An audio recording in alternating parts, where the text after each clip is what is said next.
आज शुक्रवार 4 जून को बीदर के पत्रिका भवन में विश्व क्रांति दिव्या पीठ के अध्यक्ष ओम प्रकाश रोटे के नेतृत्व में प्रेस मीट आयोजित की गई, जिसमें ओम प्रकाश रोटे ने संबोधित किया और कहा कि बीदर के महिला एवं बाल कल्याण विभाग के पूर्व उपनिदेशक तिप्पण्णा सिरसगे और रविंद्र रत्नाकर को भ्रष्टाचार के लिए मंत्री लक्ष्मी हेब्बालकर ने शाही संरक्षण दिया है। जब तिप्पण्णा सिरसगे और रविंद्र रत्नाकर बीदर में काम कर रहे थे, तब जिला पंचायत के मुख्य कार्यकारी अधिकारी ने जिला विकास समन्वय समिति में उनके कर्तव्य के प्रति लापरवाही की जांच का आदेश दिया था। हालांकि उन्हें बचाने का काम मंत्री लक्ष्मी हेब्बालकर ने किया।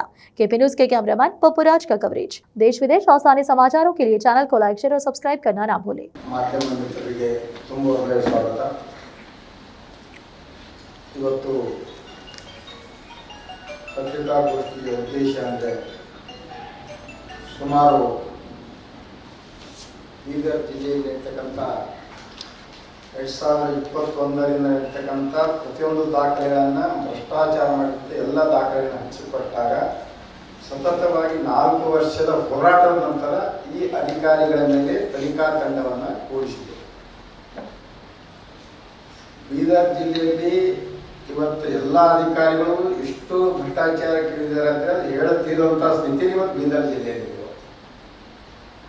ಇವತ್ತು ಬೀದರ್ ಜಿಲ್ಲೆಯಲ್ಲಿ ಎಲ್ಲ ಸಂಘಟನೆಗಳು ಇವತ್ತು ಹೋರಾಟ ಏನು ಮಾಡ್ತಕ್ಕಂಥ ಸಂಘಟನೆ ಇವತ್ತು ನೆಲಗಚ್ಚಿವೆ. ಇವತ್ತು ಅದಕ್ಕಾಗಿ ಈ ಜಿಲ್ಲೆಯಲ್ಲಿ ಇಷ್ಟು ರಾಜಾರೋಷವಾಗಿ ಭ್ರಷ್ಟಾಚಾರ ನಡೀತಾ ಇದೆ. ಈ ಒಂದು ಭ್ರಷ್ಟಾಚಾರ ಇವತ್ತು ಸರ್ಕಾರದ ಎಲ್ಲ ನಿಯಮಾವಳಿಗಳನ್ನು ಗಾಳಿಗೆ ತೋರಿ ಇವತ್ತು ಅಧಿಕಾರಿಗಳು ಮತ್ತು ಸಚಿವರು ಒಟ್ಟಿಗೆ ಕೈ ಜೋಡಿಸಿ ಇವತ್ತು ಭ್ರಷ್ಟಾಚಾರ ಮಾಡ್ತಾ ಇದ್ದಾರೆ. ಇವತ್ತು ಯಾವ ಮಹಿಳಾ ಮತ್ತು ಮಕ್ಕಳ ಅಭಿವೃದ್ಧಿ ಇಲಾಖೆ, ಇದು ಈ ಇಲಾಖೆ ಇರೋದೇ ದೀನರಿಗಾಗಿ, ದಲಿತರಿಗಾಗಿ, ಬಡವರಿಗಾಗಿ ಈ ಒಂದು ಇಲಾಖೆ ಇದೆ. ಇದು ಶ್ರೀಮಂತರು ಇಲಾಖೆ